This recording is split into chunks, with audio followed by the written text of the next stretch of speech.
இந்த ரித்து சம்ஹாரம் வந்து இதுக்கு ஒன்றும் மங்கள ஸ்லோகம்ங்கிறது கிடையாது. அதனால் வியாக்கியாத்தா எழுதியிருக்கிற மங்கள ஸ்லோகத்தை நம்ம படிச்சுட்டு ஆரம்பிப்போம். ஸ்தம்பாத் பிரபூய நிஜபக்த ஜனாவனார்த்தம் யோ வஜ்ர சார நகரைர் நிஜகான தைத்தியம் பிரம்மேஷ சக்ர நுத பூர்ண குணைக தேகா ஸ்ரேயஸ்ஸமேனோ ஸ்ரேயஸ்ஸனோ திசது தேவவரோ நிருசிம்ஹா. சில சமயம் அந்த வியாக்கியானத்தாலாம் வந்து ரொம்ப பியூட்டிஃபுல்லாக ரொம்ப அழகாக சில ஸ்லோகங்கள்லாம் எழுதுவா. எனக்கு இதை பார்த்த உடனே அதான் தோணிது. நிறைய மல்லிநாதரோடது நம்ம we look at the commentary, ஆனால் அவள் எழுதின அந்த ஃபஸ்ட்டு ஸ்லோகம் ஒன்று இருக்கும் தெரியுமா, அது வந்து சில சமயம் காளிதாசனுக்கு போட்டியாக இருக்கும் மல்லிநாதர் எழுதுகிற அந்த ஸ்லோகமும். அந்த மாதிரி இது ஒரு ஸ்லோகம், நிருசிம்மரை வர்ணிக்கிற ஸ்லோகம் இது. ஸ்தம்பாத்து பிரபூய, ஸ்தம்பத்திலிருந்து அவர் உற்பத்தியானார்.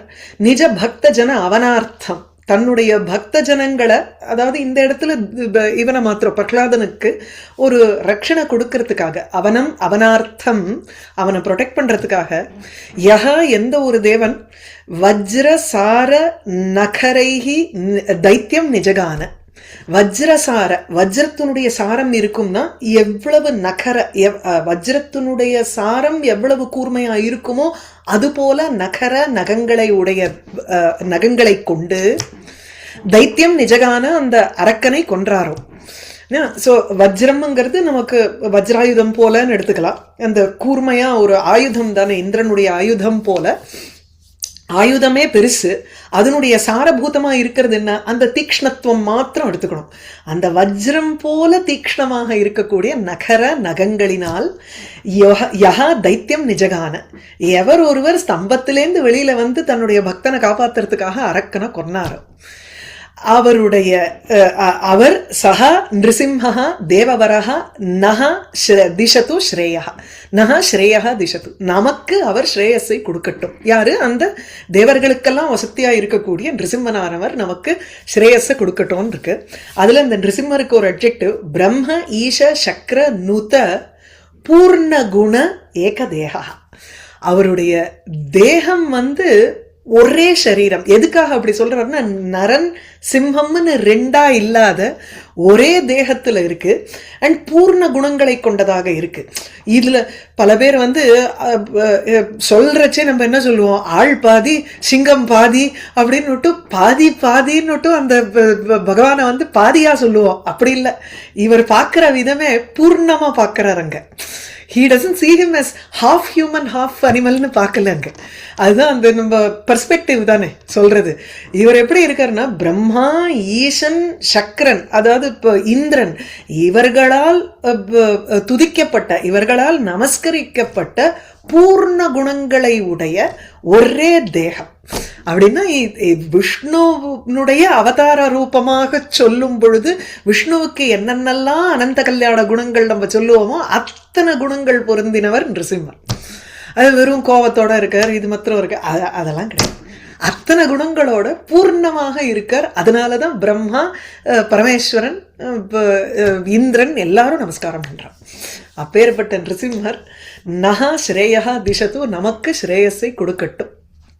இது வந்து இந்த ரிதுசம்ஹாரத்தினுடைய வியாக்கியாத்தா எழுதியிருக்கிற ஸ்லோகம். இது நம்ம இனிமே டெக்ஸ்ட்டை தான் நான் ஷேர் பண்ண போறேன். ஸோ காலையோட டெக்ஸ்ட் தான் நம்ம வந்து ஃபாலோ பண்ண போகிறோம். இதுக்கு இந்த வியாக்கியானம் எழுதியிருக்கிறவர் யாருன்னா வெங்கடாச்சாரிய உபாத்தியாயான்னுட்டு ஒருத்தர்.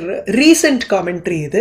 ஏன்னா பழைய காமெண்ட்ரி எல்லாம் வந்து பூர்ணமாக இல்லைங்கிறதுனால ரீசெண்டாக இருக்கக்கூடிய ஒரு காமெண்ட்ரி இவர் சொல்லி பண்ணியிருக்காருன்னு நினைக்கிறேன். காலையை சொல்லி இந்த வெங்கடாச்சாரியாங்கிறவர், வெங்கடேஷருங்கிறவர் பண்ணியிருக்கிற ஒரு வியாக்கியானமாக இருக்கணும். ஏன்னா Baroda காலேஜ்னு போட்டிருக்கிறதுனால he must have been in service at that time and he wrote this வியாக்கியானம் காமெண்ட்ரியோட படிக்கிறச்சே ஒரு சுவாரஸ்யமாக தான் இருக்கும். சில இடங்கள்ல நான் வந்து மென்ஷன் பண்ணுறேன், முழுக்க படிக்க மாட்டோம், பட் எங்கெங்க தேவையோ நான் காமெண்ட்ரியை காமிச்சுட்டே வரேன்.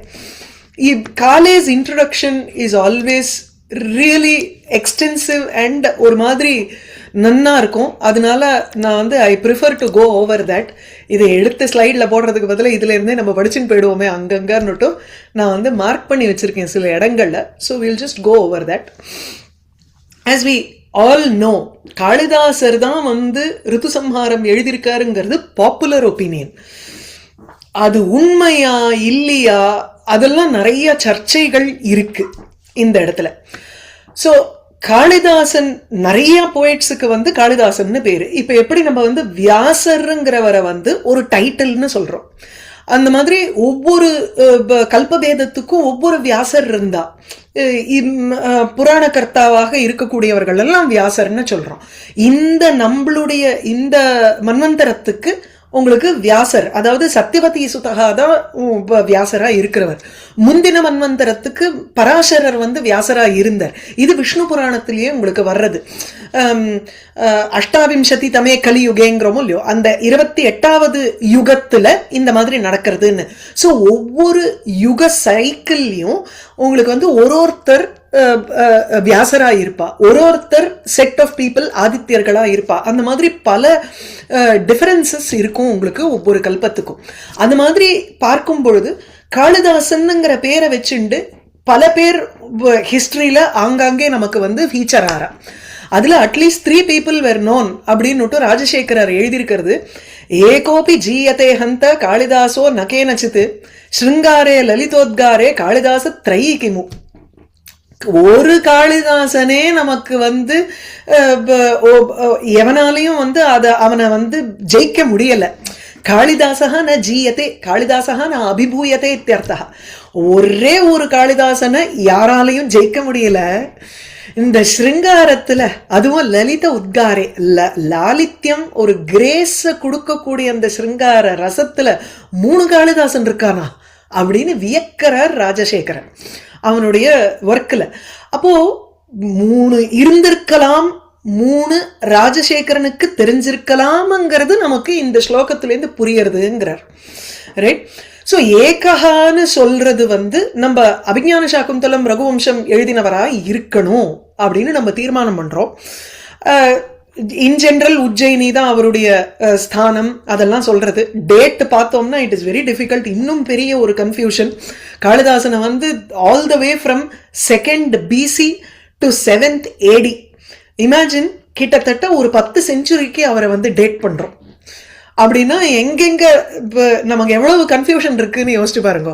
எழுதிட்டு போயிட்டார் காளிதாசன், மகாகவின்னு பேர் வேற வாங்கிட்டு போயாச்சு. ஆனா அவரை பத்தி இன்னைக்கு ஒரு டேட் சொல்லணும்னா there is a problem. So it is much discussed ஒன்னுங்கிறார். ஸோ ஏன்னா ரகுவம்சத்தை எழுதினவர் அவர்தானா, பாதியில நிறுத்திட்டாரா, ஸோ ரகுவம்சம் கடைசியில எழுதினதா, இப்படி எல்லாம் நிறைய டிஸ்கஷன்ஸ் இருக்கு. ரொம்ப அதுக்குள்ள போக வேண்டாம், நமக்கு டேட் பிரச்சனை கிடையாது. ஸோ ஹி இஸ் ஆல்சோ இந்த 9 நவரத்னங்கள் விக்ரமாதித்யனோட கோர்ட்ல இருந்த நவரத்னங்கள்ல காளிதாசன் ஒண்ணுன்னு சொல்றதும் இருக்கு. ஸோ லைக்லி குப்தாஸ் இருந்த சமயத்துல அவன் இருந்திருக்கணும், காளிதாசன்ங்கிற ஒரு மகாகவி இருந்திருக்கணுங்கிறது ஒரு பிரபலமா ஒப்புக்கொள்ளப்பட்ட ஒரு idea. So it is generally accepted that he was during the Gupta period. அதுதான் சொன்னேன், 7th century AD வரைக்கும், 650 AD வரைக்கும் அவரை நம்ம டேட் பண்றோம் அப்படின்னு சொன்னேன். ஓகே. இதுல காளிதாசனுடைய ஒர்க்ஸ் பார்த்தோம்னா வெரி பாப்புலர். மாளவிகாக்னிமித்திரம், விக்ரமோர்வசியம், அபிஞான சாகுந்தலம்னு 3 நாடகம் எழுதியிருக்கார். அதுல மாளவிகாக்னிமித்திரம் தான் கொஞ்சம் ஃபர்ஸ்ட் எழுதின மாதிரி இருக்கும்.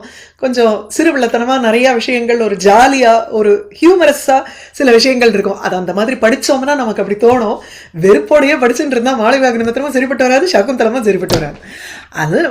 அதை படிக்கிற விதத்துல அதை படிச்சோம்னா இட் வில் பி டெஃபினெட்லி ரொம்ப ருச்சிகரமான ஒரு பிளே. அது விக்ரமோர்வசியம் பார்த்தோம்னா அதனுடைய ஒரு கான்செப்ட் டிஃப்ரெண்ட். புரூரவஸ் ஊர்வசி வேதத்திலிருந்து எடுக்கப்பட்ட ஒரு கதை. அது வேதத்துல ஃபீச்சர் ஆகிற ஒரு கதை, சதபத பிராமணத்துல இருக்கக்கூடிய ஒரு கதை. அது அதை எடுத்து ஒரு யூலஜைஸ் பண்ணி அதை வந்து ரொமான்டிசைஸ் பண்ணி காளிதாசன் அது பியூட்டிஃபுல்லா பண்ணிருக்க ஒரு பிளே. அது அதுல கொஞ்சம் வித்தையை காமிச்சிருக்காரு. He has shown his expertise. It is definitely later than மாளவிகாக்னிமித்திரம். அதே அபிஞான சாகுந்தலம் எடுத்தோம்னா அதுதான் வந்து ப்ரொஃபசர் சொல்றது வந்து அதுதான் கடைசி அப்படிம்பார். அதாவது மமாபிச்ச க்ஷபயத்து நீலலோச்சனஹான்னு எந்த இடத்துல சொல்லி முடிக்கிறானோம்பர். நீலலோச்சனஹா அது பரமேஸ்வரன் என்னுடைய பாபங்களையும் போக்கி எனக்கு மோட்சத்தை கொடுக்கட்டும்னு வேண்டிக்கிறானே, அதுதான் கடைசி ஒர்க்கா இருக்கணும் அப்படின்னு அவருடைய ஒரு theory. Everybody has their own personal favourites இல்லையா, அந்த மாதிரி அவர் சொல்லுவார். So Shakuntalam is definitely a much more mature work as such. இதுல காவியங்கள்னு எடுத்தோம்னா மேகதூதம், குமாரசம்பவம், ரகுவம்சம் இதெல்லாம் வந்து அத்தாட்சியோட சொல்லக்கூடியது. அது எவிடன்ஸோட நம்ம பார்த்தோம்னா language wise these all of these seem to be very similar to each other. ஒரு மேகதூதமா இருக்கட்டும், குமாரசம்பவம், ரகுவம்சமா இருக்கட்டும், அந்த அந்த ஸ்டைலோ அந்த வேர்ட்ஸோ அந்த யூஸ் ஆஃப் மீட்டரோ எல்லாமே ஒத்தாப்புல இருக்கிற மாதிரி இருக்கு. அதே குமாரசம்பவத்துல வந்து பின்னாடி 9வது சர்க்கத்திலிருந்து வரக்கூடிய சர்க்கங்கள்லாம் அவனோடது இல்லைன்னு ஒரு இது இருக்கு, ரூமர் இருக்கு. ரூமர்னு இல்லை, that's what many people say. Kumaradasan ஒருத்தர் எழுதினது அப்படிங்கிறா, தெரியல நமக்கு. இப்ப இந்த ரிதுசம்ஹாரத்தை பத்தியும் டிஃபரன்ஸ் ஆஃப் ஒப்பீனியன் இருக்கு. ரிதுசம்ஹாரம் வந்து காளிதாசந்துன்னு சில பேர் சொல்றா, சில பேர் காளிதாசந்து இல்லைன்னு சொல்றா. ஏன்னா அதனுடைய லாங்குவேஜ் இஸ் நாட் ஆஸ் பரிபாக்கம் as the others. அதாவது அது போல இல்ல, ரொம்ப கொச்சையா இருக்கு, அதாவது ரொம்ப சாதாரணப்பட்ட ஒரு லாங்குவேஜா இருக்கு இந்த ரிதுசம்ஹாரம், இப்படியெல்லாம் அவன் எழுதுவானா அப்படிங்கிற மாதிரி சொல்றா. இப்போ ஒரு ஒரு எக்ஸாம்பிள் வேடிக்கையா ஆர்கே சார் சொல்லுவார். எப்படின்னா, இன்னைக்கு வந்து ஆத்துல வெத்த குழம்பும் மோரஞ்சாமும் வைக்கிறா ஒரு மாமி, நாளைக்கு வந்து மைசூர் பாக்கு பண்றா, முறுக்கு சுத்தரா. அப்போ முறுக்கு சுத்தின மாமி ரைட்டா இல்ல மோரஞ்சா வச்ச மாமி ரைட்டா? ஏன்னா the difference is so huge.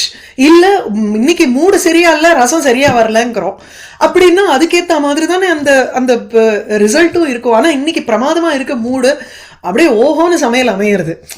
A person is possible, a person is capable of giving either குவாலிட்டியோட இருக்கக்கூடிய ஒரு ஒர்க்கை எழுதுறதுக்கு ஒரு தகுதியுடையவனா தான் இருப்பான். அண்ணனே மூட பொறுத்து இருக்கு, அண்ணனைக்கு என்ன எழுதணும்ன்ற ஒரு இல்ல அந்த அந்த இன்டெலிஜென்ஸ் லெவல் இருக்கும் இல்லையோ.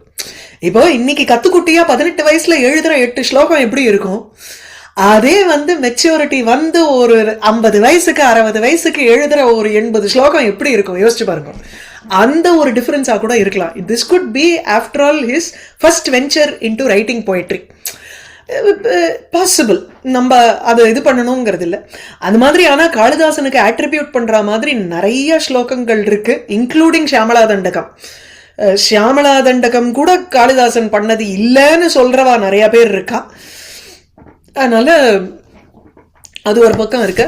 இப்போ காவியங்கள்ங்கிறது ஸ்ரவ்ய காவியம், திருஷ்ய காவியம்னு பாக்குறோம். ஏன்னா we have to see எங்க இந்த ரித்து சம்ஹாரம்ங்கிறது what category of Kaviyam it falls underங்கிறத பார்க்கணும்.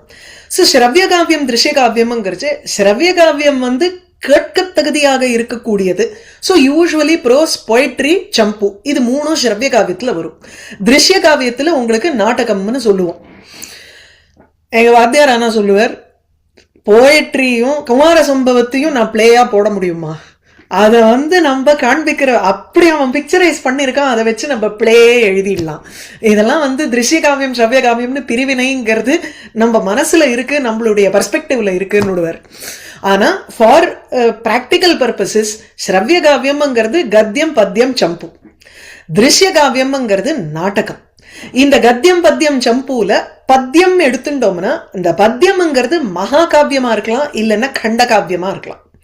மகாகாவியம்ங்கிறது தான் ரகுவம்சம், குமார சம்பவம், கிராத்தார்ஜுனியம், யாதவாபியுதயம், சிவலீலார்ணவம், இதெல்லாம் வந்து எக்ஸாம்பிள்ஸ் ஆஃப் எ மகாகாவியம். அது 22 சர்க்கம் இருக்கும். அதுக்கு வந்து இந்த நம்ம யாரு அவர் காவியாதர்ஷம் தண்டின் எழுதின காவியாதர்ஷத்துல அவர் வந்து எக்ஸாம்பிள்ஸ் கொடுத்திருப்பார், அது டெஃபினிஷன் கொடுத்திருப்பார். சர்க்கபந்தோ மகாகாவியம் உச்சதே தஸ்ய லட்சணம். சர்க்கங்களை கொண்டதாக இருக்கும் ஒரு காவியத்தை தான் நம்ம வந்து மகாகாவியம்னு சொல்றோம். நகரார்ணவ சைலர்த்து, நகர வர்ணனம், அர்ணவ வர்ணனம், ருத்து வர்ணனம், சந்திரோதய வர்ணனம், அப்புறம் விவாகம், இதெல்லாம் நடக்கணும். போர், ஒரு ஒரு இது போற வர்ணிக்கிறது இருக்கணும். இந்த மாதிரி இருக்கிற இதுல எல்லாமே இருக்கணுங்கிற அவசியம் இல்லை. ஏதாவது ஒரு பலதுல சிலது இருந்ததுனாலே அது மகாகாவியம்னு ஒத்துக்கலாம். அப்படி ஒரு லட்சணம் கொடுத்து வச்சிருக்காரு. இந்த கண்ட காவியம்ங்கிறது என்னன்னா, you can take it as a thematic poem. ஒரு தீமை வச்சுட்டு எழுதுறது. அதுல வந்து ஒன்னும் பெரிய அந்த மகாகாவியம் மாதிரி சர்க்க சர்க்க சர்க்கமா எழுதினது இல்லை. அதே சமயத்துல இது வந்து ரொம்ப குட்டியா ஸ்தோத்திரம் மாதிரி தசகம் அஷ்டகம் அப்படின்னு போட்டு எழுதுறதும் இல்லை. ஆக்சுவலி அந்த தசகம் அஷ்டகம்லாமும் கண்டகாவியத்தினுடைய ஒரு கேட்டகரியில தான் வர்றது, இல்லைன்னு சொல்லல. ஸ்துதி காவியங்களா அதை பிரிச்சு தனியா ஒரு செக்ஷனா சொல்றோம். ஸ்துதி காவியம், நீதி காவியம், அந்யாபதேச காவியம் அப்படின்னுட்டு இந்த கண்ட காவியங்களிலே நிறைய பிரிவினைகள் உண்டு. அது அந்தந்த லிட்ரேச்சரை நம்ம பிரான்ச் ஆஃப் லிட்ரேச்சரை பார்க்கறச்சு we will come across that kind of a classification. சந்தேஷ காவியம், சந்தேஷ காவியம்ங்கிறது it is just a classification within கண்ட காவியம். இப்ப மேக சந்தேஷம், ஹம்ச சந்தேஷம்லாம் எடுத்தோம்னா அதுவும் கண்ட காவியம் தான். கண்ட காவியம்னாலே it will not have all of the மகாகாவியஸ் குவாலிட்டிஸ் இன் இட். அததான் இங்க டெஃபினிஷன் சொல்றார், காவியஸ்ய ஏகதேச அனுசாரி கண்ட காவியம் அப்படின்னு சொல்றா. சோ ஏகதேச அனுசாரிங்கிறச்சேயே ஒரு மகாகாவியத்துல ஒரு பகுதியை மாத்திரம் எடுத்து வர்ணிக்கிறது. அததான் மேகதூதத்தை சந்தேஷம்ங்கிற ஒரு கான்செப்டை வச்சுட்டு அவர் எடுத்தார். அது வந்து இந்த வெஸ்டர்ன் டெர்மினாலஜியில லிரிக்கல் போயம் அப்படின்னு சொல்றா. அதுக்கப்புறம் இந்த கண்ட காவியத்தை ரெண்டா பிரிக்கிறா. ஸ்துதி காவியம், சிருங்காரபரமாக இருக்கக்கூடிய காவியம். ஸ்துதி காவியங்களை எடுக்கும் பொழுது ரிலீஜியஸா இருக்கக்கூடியது இந்த நம்ம சூரிய சதகம், இதெல்லாமும் கண்ட காவியம் தான். சௌந்தர்ய லஹரி எடுங்கோ, கண்ட காவியம் தான். அங்கெல்லாம் சர்க்கமா இல்லையே, எல்லா விதமான வர்ணனைகளும் இல்லையே, ஒரு பர்டிகுலர் தீமை எடுத்துட்டு அந்த தீமை அட்ரஸ் பண்ணி எழுதக்கூடிய ஒரு காவியம். அதுபோல இந்த ரித்து சம்ஹாரமும் உங்களுக்கு வந்து ஒரு கண்ட காவியமா ஆயிடுறது. நிறைய நேச்சர் டிஸ்கிரிப்ஷன் இருக்கும் இதுல. இதுல வந்து இன்னொரு ஆஸ்பெக்ட் தட் வை இந்த ரித்து சம்ஹாரம் இஸ் நாட் காளிதாசனோடது, இது காளிதாசன் தான் இருக்க முடியாது அப்படிங்கிறதுக்கு என்ன இன்னொரு ஒரு எவிடன்ஸ் சில பேர் சொல்றான்னா, அவ பக்கத்துக்கு மல்லிநாதர் ரகுவம்சம் குமார சம்பவம் மேகதூதத்துக்கு காவியம் எழுதினவர், வியாக்கியானம் எழுதினவர். இந்த 4வதா காளிதாசனுக்கு ஒரு காவியம் எழுதியிருக்காருங்கிறதையே ரெகக்னைஸ் பண்ணலையே அப்படின்னு ஒரு பாயிண்ட் சில பேர் they raise that point. அதனால்தான் அவருடைய அந்த சஞ்சீவனிங்கிற வியாக்கியானம் ரகுவம்சத்துக்கு எழுதினத்துல மல்லிநாத கவிசோயம் மந்தாத்மா அனுஜிகிருக்ஷயா வியாச்சஷ்டே காளிதாசீயம் காவியத்ரயம் அனாகுலம்ங்கிற. காவியத்ரயம்னு தான் மல்லிநாதர் அங்க எவிடன்ஸோட சொல்றார். அதாவது we take Mallinathar statement as an evidence here. 3 காவியங்கள் காளிதாசனால் செய்யப்பட்ட இந்த காவியத்ரயத்தையும் மல்லிநாத கவியான நான் மந்தமதியை கொண்டவன் அதை ஃபாலோ பண்ணணும்னு அனுகிரகம் செய்யணுங்கிற ஆசையில, அனுகிரகம் செய்யணும்னு என்ன, அதற்கு ஒரு கமெண்ட்ரியை வச்சு அனுகிரகம் செய்யணும்னு நான் வந்து ஆசைப்படுறேன், ஐ எம் ரைட்டிங் திஸ் அப்படிங்கிற மாதிரி அவர் இன்ட்ரோடக்ஷன்ல எழுதியிருக்கார். அப்போ Mallinathar's commentary is suppose to be one of the earliest commentaries. And அவர் வந்து எல்லா பஞ்ச மகாகாவியத்துக்கும் எழுதியிருக்கார். மல்லிநாதர் ஒண்டிதான் 5 மகாகாவியங்களையும் படிச்சிருக்காம்பர் முழுமையாக. ப்ரொஃபசர் சொல்றது வேற யாரும், அதாவது எழுதினவும் படிச்சிருப்பா, அவாவா காவியத்தை தான் படிச்சிருப்பா எழுதரிச்சு. அதுக்கப்புறம் படிச்சவா யாருன்னா மல்லிநாதர் ஒண்டிதான். அதுக்கப்புறம் மகா பெரியவாம்பர். ஏன்னா எங்க இருந்தலாமோ கோட் பண்ணுவாரு பெரியவா, அதனால பெரியவாளும் வந்து பஞ்ச மகாகாவியத்தை படிச்சிருக்காருன்னு நினைக்கிறேன்.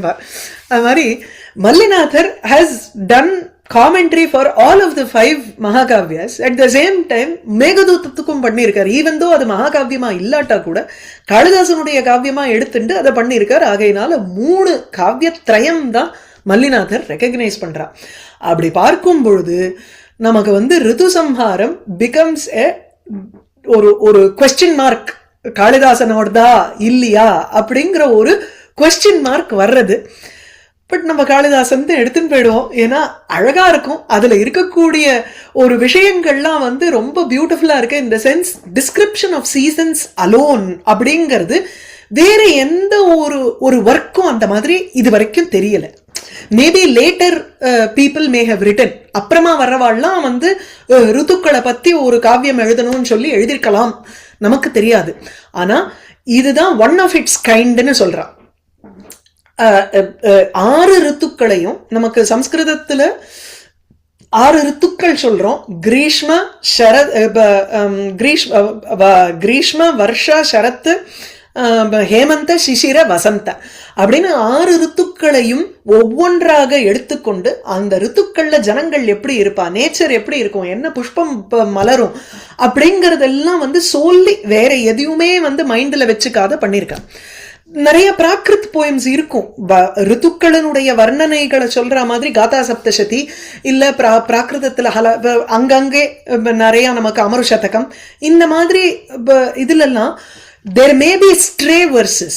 சுபாஷித சங்கிரகத்துல எல்லாம் பார்த்தேன்னா உங்களுக்கு வந்து கிரீஷ்ம ரித்து வர்ணனா அப்படின்னு கம்பைல் பண்ணி ஒரு 50 ஸ்லோகம் போட்டிருப்பாளா இருக்கும். ஆனா அங்கங்கே இருக்கக்கூடிய ஸ்லோகங்களை பொறுக்கி எடுத்து அங்க வந்து கம்பைல் பண்ணியிருக்காளே தவிர ஒரு காவியம் solely dedicated for the description of seasonsங்கிறது இதுதான். அதனால ரித்து சம்ஹாரம் is unique in that manner. Okay, நிறைய இங்க வந்து ரகுவம்சத்தோட கம்பேர் பண்ணி அவர் வந்து ஸ்லோகங்கள்லாம் எழுதியிருக்கார். எப்படி விக்ரமோர்வசியத்துல இருக்கு, மேகதூதத்துல இருக்கு. இதை வந்து சைட் பை சைட் நம்ம வந்து ரித்து சம்ஹாரத்தோட நம்ம வந்து கம்பேர் பண்ணி பார்த்தோம்னா நிறைய இடத்துல நமக்கு வந்து ஒரு ஒரு ஒத்தாப்புல இருக்கு அப்படிங்கிறார். அது இப்ப பாடின சங்கதியே திருப்பி பாடலாமோ இல்லையோ, தப்பு இல்லையே. அந்த மாதிரி ஒரு இதுன்னு எடுத்துக்கலாம் நம்ம. he has copied only from his own. Ilaiyaraaja பாட்டு சொல்ற போது தன்னோட பாட்டுல இருந்தே அவர் வந்து எடுத்து அதை ரீஃப்ரேஸ் பண்ணி வேற விதமா புது பாட்டா அவர் போட்டிருப்பாருங்கிற அந்த மாதிரி காளிதாசன் எழுதியிருக்காருன்னு வச்சுப்போமே, என்ன இப்போ தப்பு இல்லையே. இதுல வந்து 2 காமெண்ட்ரி தான் இது வரைக்கும் நமக்கு வந்து we have been discovered in 1967ல எழுதின இன்ட்ரோடக்ஷன் இது. அதுக்கப்புறம் என்ன வெளிவந்தது என்ன ஏதுங்கிறது தெரியல. இது வரைக்கும் வேற புக்கு ஒன்றும் பப்ளிஷ் ஆகல unless someone has written a new one. Okay, like this இந்த வெங்கடேஷர் எழுதியிருக்கிற மாதிரி புதுசா யாராவது காமெண்ட்ரி எழுதியிருக்கலாம், தெரியாது. ஆனா பழைய காமெண்ட்ரின்னு எடுத்துட்டோம்னா மணிராமர்னு ஒருத்தர் சந்திரிகாங்கிற காமெண்ட்ரி எழுதியிருக்கார். அது வந்து 1814ல வந்து பப்ளிஷ் ஆயிருக்கு. இன்னொரு காமெண்ட்ரி அமரகீர்த்தின்னு ஒண்ணு மேனுஸ்கிரிப்ட் ஃபார்ம்ல இருக்கு. ஆனா அது ரொம்ப ஃப்ராக்மெண்டடா இருக்குன்னா ஃபுல்லா இல்ல. ரிதுசம்ஹாரத்தை முழுமையாக வெளிப்படுத்துற மாதிரி ஒரு வியாக்கியானமா தெரியல. அதனால அதை இது பண்ணிட்டோம். இந்த மணிராமாங்கிறது அவைலபிளா இருக்கு. archive.orgல போய் தேடி பார்த்தேன்னா there is another edition. Actually இங்கேயே நான் வச்சுட்டு இருக்கேன், அதுவும் இருக்கு இங்க. மணிராம சந்திரிகாங்கிற ஒரு காமெண்ட்ரியும் இருக்கு. ஆனா காலே uses this commentary because it's more I think இன்னும் something like fleshing it out ன்னு சொல்றோம் இல்லையா, அந்த மாதிரி it is a very beautiful commentary. அதனால அதை வச்சுன்னு படிப்போம். ஸோ இது வந்து 6 சர்க்கமா பிரிஞ்சிருக்கு. ஒவ்வொரு சர்க்கம் ஒவ்வொரு வர்ணனை, ஒவ்வொரு ரித்துவனுடைய வர்ணனை. ஃபர்ஸ்ட் சர்க்கம் கிரீஷ்ம காலத்தினுடைய வர்ணனை ஆரம்பிக்கிறது. ஸோ முதல்ல இந்த ஸ்லோகத்தை பார்த்தோம். ரித்து சம்ஹார காவியஸ்ய டீகேயம் பாலபோதினி ஸ்ரீமத் ஆச்சாரிய சிஷ்யேன வெங்கடேஷேன தன்யதே. இந்த ஆச்சாரியன்கிறவனுடைய சிஷ்யன், மேபி ஆச்சாரியன் ஸ்ரீமத் ஆண்டவனுடைய ஒரு சிஷ்யன் எடுத்துக்கலாம். ஸ்ரீமத் ஆச்சாரியங்கிறது அவ இந்த சம்பிரதாய வைஷ்ணவ சம்பிரதாயத்துல எந்த ஆச்சாரியனை சொல்றாருன்னு தெரியல. Sometimes you don't name the name of your ஆச்சாரியா இல்லையா. ஸோ அப்படிப்பட்ட அவருடைய சிஷ்யனான வெங்கடேஷன்னால இந்த ரித்துசம்ஹார காவியத்துக்கு ஒரு டீகா எழுதியிருக்கேன், பாலபோதினின்னு பேரு அப்படிங்கிறார். ஸோ முதல் ஸ்லோகம் நேரடியாவே வஸ்து நிர்தேசத்தை வைக்கிறார். ஸோ ஒரு காவியத்தினுடைய ஆரம்பத்தை எடுத்தோம்னா ஃபர்ஸ்ட் ஸ்லோகத்துல ஆஷீர் நமஸ்கிரியா வஸ்து நிர்தேசோ வாபிதன் முகம்னு இருக்கு. ஆஷீஹி ஆசீர்வாதாத்மகமாக இருக்கணும். சஹா நஹா ஸ்ரேயா திஷத்து, இது வந்து பிரார்த்தனாத்மகமா இருக்கு. நமஸ்கிரியாத்மகம் ஆசீர்வாதகம்னா அது என்ன, அஷ்டாபிஹி தனுபிஹி அவது வஹ தாபஹா அப்படின்னு இருக்கு. இதுல யா சிருஷ்டி சிருஷ்டுராத்யா வஹதி விதிகுதம் யாஹவிர் யாச்சஹோத்ரின்னு அபிஜ்ஞான சாக்குத்னலம் எடுக்கிறச்சு வஹா உங்களுடைய தாபத்தை போக்கட்டும்ங்கிற மாதிரி அங்க கடைசியில வர்றது. அஷ்டாபி அவது உங்களை காப்பாற்றட்டும்னு இருக்கு. அப்போ அது வந்து ஆசீர்வாதாத்மகமாக இருக்கக்கூடிய ஒரு மங்கள ஸ்லோகம். நமஸ்கிரியாத்மகமான மங்கள ஸ்லோகம் எடுத்தோம்னா இது வந்தே விருந்தாவனச்சரம் வல்லவீஜன வல்லபம் ஜெயந்தி சம்பவம் தாமம் வைஜெயந்தி விபூஷணம்னு யாதவாபியுதயத்துல ஆரம்பிக்கும் பொழுது தேசிகர் வந்தே அப்படின்னு ஆரம்பிக்கிறார். நான் நமஸ்காரம் செய்கிறேன் அந்த கண்ணனை அப்படின்னு சொல்லி ஆரம்பிக்கிறச்சு. அந்த ஃபர்ஸ்ட் ஸ்லோகம் நமஸ்கிரியாத்மகமாக இருக்கு. வஸ்து நிர்தேசகாங்கிறது எப்படின்னா what is the plot of the play or what is the plot of the work, அந்த பிளாட்டை வந்து தெரிவிக்கிற மாதிரியோ அல்லது வஸ்து இதா இருக்கலாம், நேதாவா இருக்கலாம், இப்போ இல்ல கேரக்டர்ஸை வந்து மென்ஷன் பண்ற மாதிரி இருக்கலாம். சொப்பன வாசவதத்தினுடைய ஃபர்ஸ்ட் ஸ்லோகம் எடுத்தேன்னா அது வந்து ஆசீர்வாதாத்மகமாக இருக்கும், ஏதோ நமஸ்கிரியாத்மகமோ ஆசீர்வாதாத்மகமாக ஸ்லோகம் இருக்கும். ஆனா அந்தங்க நடுவுல வந்து ஒரு ஒரு ஸ்லேஷையா கேரக்டர்ஸோட உதய நவேந்துன்னு இருக்கும் ஆரம்பமே. அந்த ஸ்லோகம் உதய நவேந்துங்கிறச்சு உதயன அப்படின்னு நம்ம பிரிச்சுருவோம். அந்த உதயனந்துங்கிறது ஒரு கேரக்டர் அந்த பிளேல. அப்படி அந்த நேதாவனுடைய கேரக்டரை அதுல பொதிச்சு வச்சிருப்பா. அப்படியும் சில பேர் வந்து இப்போ முதல் மங்கள ஸ்லோகத்தை பண்ணுவா. இங்கே ரொம்ப சுலபமாக வஸ்து நிர்தேசம்னு சொல்லி சூரியனை வந்து ஆரம்பிக்கிறார். பிரச்சண்ட சூர்யா. ஸோ ஃபர்ஸ்ட் ஸ்லோகம் எப்படின்னா கிரீஷ்மகால வர்ணனை. பிரச்சண்ட சூரிய ஸ்பிருகணீய சந்திரமாக சதாவகாக க்ஷமவாரி சஞ்சய தினாந்த ரம்யோ அபியுபசாந்த மன்மதா நிதாக காலா அயம் உபாகதா பிரியே. யாரோ ஒரு நாயகன் இதுல எடுக்கிறச்சு மேக சந்தேசத்துல ஆரம்பிக்கிறச்சு கஷ்டித் காந்தா விரக குருணா சுவாதிகாரா பிரமத்தா சாபேனாஸ்தங்கமித மகிமா வருஷபோக்கியன பர்த்து யக்ஷச்சக்ரே. அங்க வந்து கஷ்டித்து எவனோ ஒருவன், யக்ஷன் பேர் கிடையாது, ஒன்னும் தெரியாது, அது முக்கியம் இல்லைங்கிறது தான் அங்க பாயிண்டே. ஏதோ ஒரு யக்ஷன். இப்ப என்னாச்சு, அவனுடைய காந்தா விரக குருணா மனைவியிடம் இருந்து பிரிந்த ஒரு குருனா ஷோகேன ரொம்ப மிகுதியான ஒரு சோகம் அவனுக்கு இருக்கு. ஏன்னா மனைவியிடமிருந்து பிரிந்தா. காந்தானதான் மென்ஷன், அங்கேயும் மனைவியனோட பேரும் கிடையாது. அப்படி அனானிமஸ் ரெண்டு பேரோட பத்தி, because the focus is not on them, focus is on something else அப்படின்னு தெரியுது. அதே போல இங்கேயும் ஹே பிரியேன்னு ஆரம்பிக்கிறார். பிரியே நிதாக காலஹா அயம் உபாகதா. நிதாக காலஹா, நிதாகன கிரீஷ்ம காலஹா, அயம் உபாகதா இங்க வந்து நின்றுட்டு இருக்கு பாரு. அதாவது இந்த வெயில் காலம் வந்திருக்கு. ஹே பிரியே, பிரியாங்கிறச்சேயே நாயகன் பேரும் தெரியாது, அந்த பெண்ணோட பேரும் தெரியாது. அதனால்தான் இவர் என்ன சொல்றார், கதாம் பிரஸ்துவன்னு கஷ்டித்து நாயகா ஸ்வப்பிரியாம் பிரதி ஆகன்னு.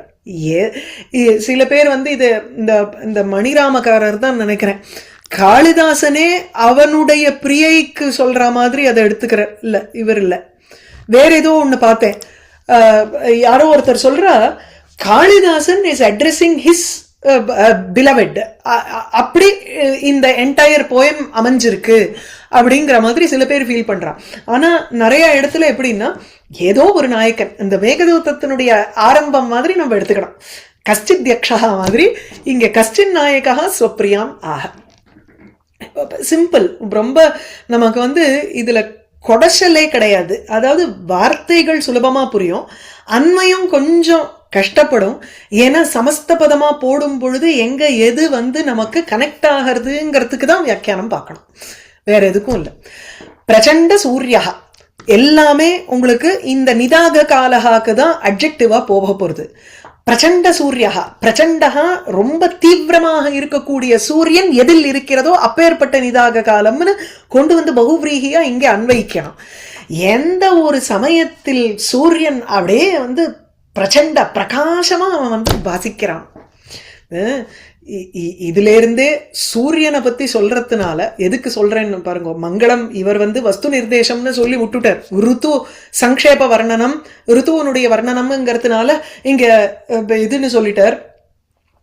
என் மனசுக்கு என்ன படுறதுன்னு சொல்றேன். வஸ்து நிர்தேசமா இருக்கலாம், அதே சமயத்துல நமஸ்காராத்மகமாவும் இருக்கும். எப்படி அஸ்தியுத்தரஸ்யம் திசி தேவதாத்மா ஹிமாலயோ நாமனகாதிராஜகான்னு சொல்ற இடத்துல அகாரம் வச்சுண்டு ஆங்கிறது பிரம்மா, இது ஈஸ்வரன் விஷ்ணு அப்படின்னு சொல்லிக்கலாம். கஷ்டித் காந்தால காங்கிறது பிரம்மாவை குறிக்கிறது. அதனால ஒவ்வொரு அக்ஷரத்துக்கும் ஒவ்வொரு தேவதையினுடைய ஒரு பிரசன்ஸ் இருக்கிறதுனால அப்படின்னு சொல்றோம். இங்க வந்து சூரிய பகவான அவர் வந்து மனசுல நினைவு வச்சுட்டு ஆரம்பிக்கிறார். இல்லைன்னா கிரீஷ்ம காலத்துக்கு ஏன் ஆரம்பிக்கணும், வசந்த ருத்துவல ஆரம்பிச்சிருக்கலாமே. வசந்த ருத்து தானே உங்களுக்கு வருஷ பொறுப்பு. யுகாதி எல்லாம் பார்த்தேன்னா த ஸ்டார்டிங் ஆஃப் வசந்த ருத்துவை தான் ஃபர்ஸ்ட் ருத்துவா சொல்றான். எல்லாருமே. ஏன்னா எல்லாமே புதுப்பிச்சுண்டு வெளியில வரக்கூடியதுதான் உங்களுக்கு வசந்தம். So spring season should naturally be the first season to be described. ஆனா இங்க கவி பார்த்தேன்னா கிரீஷ்ம காலத்தை வர்ணிக்கிறார். ஓகேயா? ஏன்னா அதுல சூரியனுக்கு தான் முக்கியம். சூரியனாலதான் 6 ருத்துக்களும் உங்களுக்கு ஏற்படுறது. ஷட் ரிதவக ஏற்படுறது எதனால? சூரியனை பேஸ் பண்ணி தான் அங்க ரித்துக்களினுடைய ஒரு மாறுதல் ஏற்படுறது. அதனால சூரிய பகவான் தான் முக்கியம். இதுலயே வேதத்திலேயே பார்த்தேன்னா நம்ம சவித்ர தேவதாக்கு உபாசனைக்கு தான் ஒரு முக்கியத்துவத்தை முதல்ல கொடுத்துருக்கோம். அங்க ருத்ரனுக்கோ விஷ்ணுவுக்கோ இந்திர அதெல்லாம் அடுத்த தேவதைகள். சூரியனுக்கு தான் முதன்மையான உபாசனை. ஆகையினால இங்க சூரிய தேவதையினுடைய உபாசனையோட ஆரம்பிக்கிறது இந்த ஸ்லோகம். சரியா? பிரச்சண்டகா சூரியகான்னு ஆரம்பிக்கிறார். அதனால நல்ல அப்படியே பிரகாசமா இருக்கக்கூடிய சூரியன் எந்த காலத்துல இருப்பானோ அந்த காலத்தை முதல்ல வர்ணிக்கிறேன்னு சொல்லி சூரியனுக்கு ஒரு நமஸ்காரத்தை போட்டுட்டு தான் ஆரம்பிக்கிறார் இங்க. பிரச்சண்ட சூரியகா ஸ்பிருகணீய சந்திரமாக. உடனே அந்த ரசத்தை கொண்டு வரார். சூரியன் பளிச்சுன்னு டே டைத்துல இருக்கும் பொழுது நமக்கு என்ன ஆயிடுறது? அப்படியே எப்படா அந்த சந்திரன் வெள்ள வருவான், குழு குழுன்னு நமக்கு இருக்கும் அப்படின்னு தோணுமா இல்லையா? அப்போ உடனே ஸ்பிருகணீயாக ரொம்ப ஆசையோட பார்க்கப்படுகிறான் சந்திரமாக, சந்திரன். அப்பேற்பட்ட காலம் ஸ்பிருகணீயா சந்திரமாக எஸ்மின் காலகா, எஸ்மின் தஸ்மின் காலே, அந்த காலகா. சரியா? எஸ்மின் சஹா. சோ அதனால ஒரு ஆசையோட எதிர்பார்ப்புடன் ஆசையுடன் பார்க்கப்படுகின்றவனான சந்திரன் எந்த ஒரு காலத்தில் இருக்கிறானோ அந்த காலமானது விட்டது. சதா அவகாக க்ஷம வாரி சஞ்சயா. சதா அவகாக எப்பொழுதுமே நம்ம குளிச்சு எழுந்துக்கிறதுனால, அதாவது அங்க நிறைய ஜலங்கள் இருக்கும். ஜலம்னா ஏராளமான ஜலம் கிடையாது. இந்த கிரீஷ்ம காலம் ஆரம்பிக்கும் பொழுது உங்களுக்கு நல்ல ஒரு தண்ணி வத்த ஆரம்பிக்கும். ஆனாலும் ஜலம் இருக்கும். நமக்கு இருக்கிற கொதிப்பை நம்ம அலிவியேட் பண்ணிக்கணும்னா என்ன பண்றோம்? உடனே ஜலத்துல தானே முங்குறோம். சாதாரண காலத்துல குளிக்க கூட மாட்டோமோ நம்ம சொல்ல முடியாது. ஆனா வெயில் காலம் வந்துடுத்துனா கார்த்தால சாயந்திரம் 2 வேளை குளிப்போம். அந்த ஜலத்திலேயே மூழ்கி எழுந்துப்போம். அதை இங்க சொல்ற சதா அவகாக எப்பொழுதும் ஸ்நானத்தினால் ஸ்நானத்துக்கு உகந்ததாக இருக்கக்கூடிய வாரி சஞ்சய. க்ஷமான உகந்தது, யோக்யா. எப்பொழுதுமே ஸ்நானத்திற்கு உகந்ததாக இருக்கக்கூடிய வாரி சஞ்சயா ஜலத்தின் சமூகத்தை கொண்டதான காலம். முழுமையாக அது வத்தி போகல. சரத் ருத்துவில தான் உங்களுக்கு சரதாசியான புலினாம்பர். இந்த சரத்காலத்துல நதி அப்படியே குறுகி அப்படி கிரீஷ்ம காலத்துல வர்ணிக்க மாட்டா. அது அந்த என்ன உங்களுக்கு இன்னமும் இந்த கிளேசியர்ல இருந்து எல்லாம் ஃப்ளோ ஆகி அது வாட்டரா வருமோ இல்லையோ கிரீஷ்ம காலத்துல. ஏன்னா அப்போதான் அதுக்கப்புறம் தான் வருஷா ருத்து மழை பொழியும் பொழுது அப்படியே பொங்கி வழியும். அப்புறம் அப்படியே சரத்காலத்துல உங்களுக்கு குறைஞ்சு குறைஞ்சு குறைஞ்சு குறைஞ்சு நதியில உங்களுக்கு மணல் பிரதேசங்கள் தான் தெரியும். அதனால ஆசியான புலினாம் அது நதியை வர்ணிக்கும் பொழுது வேற ஒரு இடத்துல. சோ இங்க வாரி சஞ்சயா ஜலங்கள் இருக்கு. அது எப்படி இருக்குன்னா சதா அவகாக க்ஷமஹா. எந்த ஒரு காலத்தில் எப்பொழுதுமே முழுகுவதற்கு எப்பொழுதுமே ஸ்நானம் செய்வதற்கு தகுந்ததான ஒரு ஜலக்கூட்டம் இருக்கின்றதோ. தினாந்த ரம்யா. எந்த காலம் அந்த அந்த நாளினுடைய அந்தத்தில் ரொம்ப அழகா இருக்கும். இட் இஸ் ஆல்சோ ஒரு எதிர்பார்ப்பு தானே நமக்கு. ஆஹா குளுமையா அந்த சாயந்தர வேளையில ஒரு மேகாத்து அடிக்கும். மே மாசத்துல பார்த்தோம்னா இந்த ஜென்ரலி கிரீஷ்ம காலத்துல ஈவினிங் டயத்துல ஒரு பிரீஸ் ஒன்று செட்டின் ஆகும். அதுதான் அந்த மேகாத்துங்கிறது. அந்த மாதிரி ஈவினிங் டைம் ரொம்ப ரம்யமா இருக்கக்கூடிய காலம். அபியுபசாந்த மன்மதா. பார்த்தீங்கன்னா தினசிய அந்தஹ நாசக சந்தியா காலக எந்த இடத்துல ரம்யமா இருக்கோ அது. அபியுபசாந்தகன நிர்வாணம் பிராப்தா மன்மதா யத்ர. அந்த எந்த ஒரு வசந்த காலத்துல அப்படியே தீவிரமா இருக்கக்கூடிய மன்மதன் இந்த கிரீஷ்ம காலம் வரும் பொழுது கொஞ்சம் அந்த வேகம் அடங்கிடும். You won't feel it. You're more aware of the surroundings than your feelings. அப்படி ஆயிடும் அந்த கிரீஷ்ம காலத்துல. அதுக்கு சொல்றார் அபியுபசாந்த மன்மதா, சற்றே ஒரு அடங்கி இருக்கக்கூடிய மன்மத வேகத்தை கொண்டதான காலம். நிதாக காலமானது உபாகதா பிரியே, இங்க வந்து நிக்கிறது அப்படின்னு சொல்றார். இந்த இடத்துல வந்து அஸ்ய பத்தியஸ்ய சமானார்த்தகம் இந்த சாகுந்தலத்துல பார்க்கலாம். சுபக சலிலாவகாஹா பாட்டல சம்சர்க. அதான் he just gives an example of கம்பேரிசனுக்கு வந்து சாகுந்தலத்திலிருந்து ஒரு ஸ்லோகத்தையும் எடுத்து இங்க கீழே கொடுக்கிறார். பார்த்துக்கலாம். பிரச்சண்ட சூரிய ஸ்பிருகணீய சந்திரமாக சதாவகாக க்ஷமவாரி சஞ்சய தினாந்த ரம்யோபியுபசாந்த மன்மதா நிதாக காலோயம் உபாகத பிரியே.